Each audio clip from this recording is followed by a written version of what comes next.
The customers you should be firing. Welcome to today's episode of Talking Shop. I'm Dean from the Workshop Whisperer.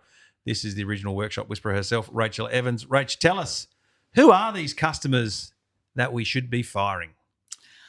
Usually, that small percentage of your customer database that gives you the most grief. They would be the ones who are the noisiest, the ones who are repeat offenders with complaints about seemingly nothing.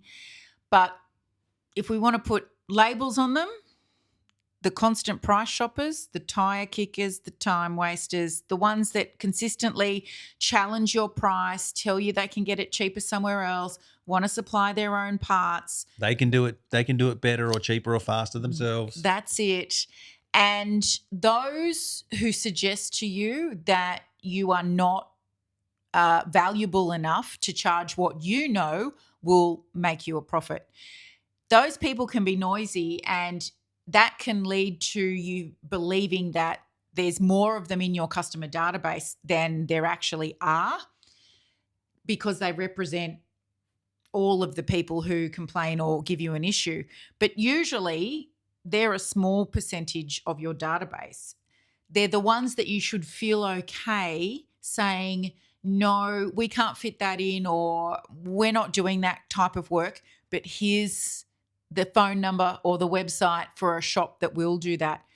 Feel okay to send the work that is an issue for you, or the customers or type of customer you think will be a problem. Feel free and feel okay to send that type of work to a different shop. Keep your competitors busy with the work you don't want or the customers you don't like. How would someone go about having this conversation with a customer that they no longer choose to have as part of their their customer base? How might you phrase that? I think it all depends on how it's come up. So how have you recognised this isn't a particular customer that you want? There's been multiple issues with complaints for things that you know aren't legit. That is a simple case of declining their next effort to book in. And that can either be by straight out, hey, I don't think we're the workshop for you. Try these guys, next suburb over, or whatever it is.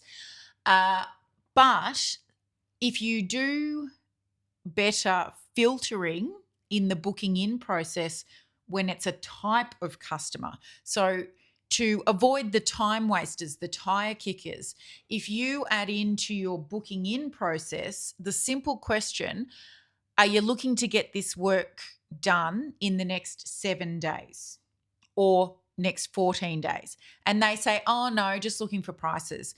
You can say, at the moment, we're only doing estimates for people looking to book in work in the next 7 days. If you decide that you do want to get the work done within a confirmed date, please let us know. We'll be happy to do the estimate. Otherwise, you end up with this gigantic pile of estimates for people that were never going to go ahead with the work anyway. Yeah, it's like in a hospital, you walk in there, you don't just walk straight in, you speak to the triage nurse. The nurse asks you a bunch of questions about your accident, your injury, your illness, and they rate your answers against a criteria that determines how quickly you should be seen. You can create the same process when you're either booking in or rebooking in customers based on time, their price expectations. You can make it clear that you don't fit customer supplied parts. All of these little hurdles that you can put, or hoops that you can put at the front of your booking process, so that your right customers qualify themselves into a booking, but the wrong type of customer actually disqualifies themselves out of getting there. So you never actually have to be in the situation of firing the not great customers, because you're never doing work on their vehicles anyway. This may sound like a foreign concept. It might sound super uncomfortable. That's all very, very normal. It's why that we have a specific training on this and work consistently with our engine room members and $1 Million Mechanic Boardrooms clients on this, because every human feels a resistance or a reluctance to have this conversation. But what we've seen, heard, and felt time and time again is when this conversation is had, by auto repair business owners. They feel so good, so empowered, so committed to never ever allowing a customer to question their value or